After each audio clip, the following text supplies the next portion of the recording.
हाय developers. तो आज हम देखेंगे माई स्कूल इंटरव्यू क्वेश्चन से रिलेटेड पार्ट 13। तो आइए देखते हैं। अगर आपने चैनल को सब्सक्राइब नहीं किया है तो प्लीज़ चैनल को सब्सक्राइब जरूर कर लें। ठीक, तो आइए देखते हैं। तो हमारा जो पहला क्वेश्चन है वो है differentiate between float and double. मतलब फ्लोट और डबल में क्या अंतर होता है। तो जो हमारा फ्लोट होता है वो 8 प्लेस एक्यूरेसी तक डेटा को स्टोर कर लेता है। मतलब जो डेटा जो होता है उसका अगर जो डेटा का प्लेस है वो 8 प्लेस मतलब 8 प्लेस तक डेटा को अच्छे से स्टोर कर सकता है, जो कि 4 बाइट्स का होता है। जबकि हमारा जो डबल होता है वो उसकी एक्यूरेसी होती है 18 प्लेस तक के डेटा को स्टोर करने की, जो कि 8 बाइट का हो सकता है। ठीक, जो हमारा अगला क्वेश्चन है वो है what happens when the column is set to auto increment and if you reach maximum value in the table. तो ये काफ़ी ज़्यादा इंटरेस्टिंग क्वेश्चन है कि सपोज कीजिए कि जैसे कि हम जानते हैं जब भी हम लोग कोई टेबल में डेटा स्टोर करते हैं तो हर टेबल की कुछ एक लिमिटेशन होती है कि कितने डेटा को हम लोग मैक्सिमम इसको स्टोर कर सकते हैं।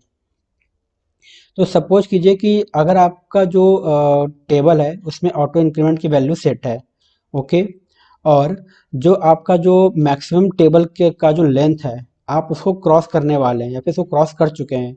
तो अब अगली वैल्यू जो इसमें इंसर्ट होने वाली होगी तो वो क्या क्या होगी, ये क्वेश्चन का मतलब है।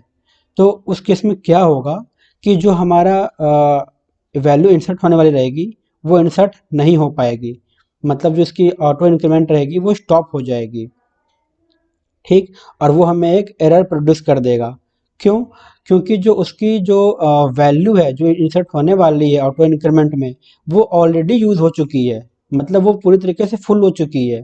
अब उसके पास इतना स्पेस है ही नहीं कि वो अपनी वैल्यू को स्टोर कर सके। तो ये होता है इसका आंसर। वैसे ये क्वेश्चन काफ़ी कम पूछा जाता है, लेकिन फॉर एक नॉलेज पर्पस हमें पता होना चाहिए कि अगर ऐसा होता तो क्या होता। ठीक, अगला क्वेश्चन है what are the common SQL function. मतलब जो हम एसक्यूएल जो यूज करते हैं उससे कुछ नॉर्मल फंक्शन क्या होते हैं जो कि जनरली हम लोग यूज करते हैं। तो आप यहाँ पे देख सकते हैं कॉनकेट है, current date, current time, now, month, day, year, weekday, hour, minute, seconds, date diff, sub time, from date. तो आप यहाँ पे उनके देख सकते हैं कि उनके डिफिनेशन क्या लिखे हुए हैं। आपको अगर इसके बारे में और ज़्यादा जानना है तो आप वीडियो को पॉज करके आप देख सकते हैं। फिर भी मैं थोड़ा बहुत बता देता हूँ कि एक्चुअली ये क्या क्या वर्क करते हैं। तो जैसा नॉर्मली हम जानते हैं कॉन्केट जो होता है वो दो वैल्यू को ऐड करके एक सिंगल वैल्यू को क्रिएट करता है, वो होता है कॉन्केट। करेंट डेट नॉर्मली जो हम जानते हैं करेंट डेट को रिटर्न करता है। करेंट टाइम जो हमारा करेंट टाइम होता है उसको रिटर्न करता है। नाउ जो होता है वो डेट के साथ साथ हमारा टाइम भी रिटर्न कर देता है। Month, day, year, weekday, इसको नाम से लग रहा है कि जी क्या इसमें वैल्यू मिलेगी हमारी। ठीक, आवर, मिनट, सेकंड, ये भी हमको नाम से मालूम चल जा रहा है कि इसमें हमें क्या मिलने वाला है। डेट डिफ जो होता है ये दो डेट होते हैं उनके बीच में जो अगर डिफरेंस होता है ये उसको रिटर्न करने के लिए यूज किया जाता है। ठीक, सब टाइम्स क्या होता है कि जो हमारा दो टाइम होता है ये उसके बीच की जो डिफरेंस होता है ये उसको रिटर्न करता है। फ्रॉम डे क्या होता है integer number of days into a date value. तो जो हमारी डेट वैल्यू होती है वो उसको इंटीजर में कन्वर्ट कर देता है। ठीक, अगला क्वेश्चन देखते हैं what is the difference between primary की एंड कैंडिडेट की। ये काफ़ी ज़्यादा इंपॉर्टेंट क्वेश्चन होता है।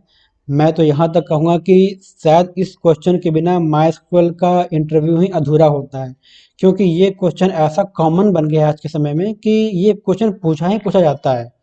मतलब आप कह सकते हो कि कभी कभी तो ऐसा होता है कि माई स्कूल का जो इंटरव्यू स्टार्ट होता है वो इसी क्वेश्चन से स्टार्ट होता है कि दोनों में डिफरेंस क्या होता है, माई एस एम और इन्नो डीबी में क्या डिफरेंस होता है।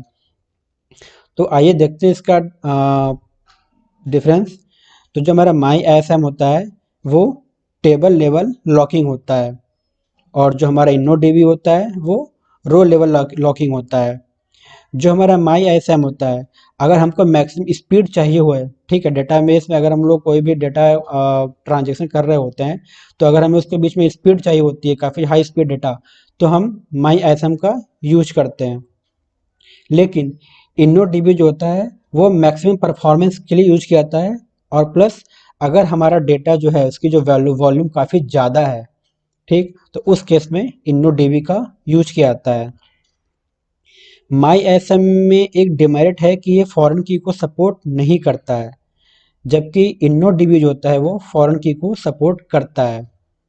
ठीक, जो हमारा MyISAM होता है वो टेबल, डेटा और इंडेक्सेस को एक डिस्क स्पेस में स्टोर कर देता है, जबकि जो हमारा InnoDB होता है वो टेबल्स, इंडेक्सेस को टेबल स्पेस में स्टोर करता है।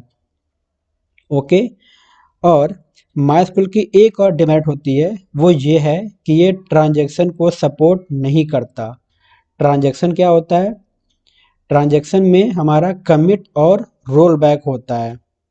ठीक है, कमिट और रोल बैक क्या होता है?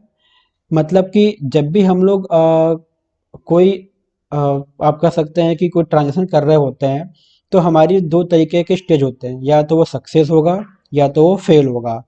अगर वो सक्सेस हो गया तो कमेंट बता देगा कि भाई आपका जो काम है वो हो चुका है, और वो हमें रिटर्न कर देगा ट्रू। अगर वो सक्सेस नहीं होता है, वो फेल हो जाता है, तो रोल बैक क्या करेगा कि उसके पहले जो भी ऑपरेशन हुए रहेंगे वो सभी के सभी अंडू हो जाएंगे, या फिर मतलब कि वो रोल बैक हो जाएंगे। लेकिन ये काम तभी होते हैं जब हमारा जो ऑपरेशन होता है वो बैच में होता है, मतलब कि बल्क में ऑपरेशन अगर हो रहा होता है एक बार में, तभी ये काम में आते हैं, कमिट और रोल बैक। ठीक, जो कि ट्रांजैक्शन का पार्ट होते हैं। और जो मेरा MyISAM है वो ट्रांजैक्शन सपोर्ट नहीं करता है, लेकिन InnoDB जो होता है वो ट्रांजैक्शन को सपोर्ट करता है, और वो इसीलिए वो कमिट और रोल बैक को भी सपोर्ट करता है। ओके, ये है हमारा डिफरेंस MyISAM और InnoDB में। तो आज के लिए बस इतना ही। अगर आपको ये वीडियो पसंद आए तो प्लीज़ वीडियो को लाइक करें, शेयर करें और सब्सक्राइब तो ज़रूर करें। आपका वीडियो देखने के लिए बहुत बहुत धन्यवाद।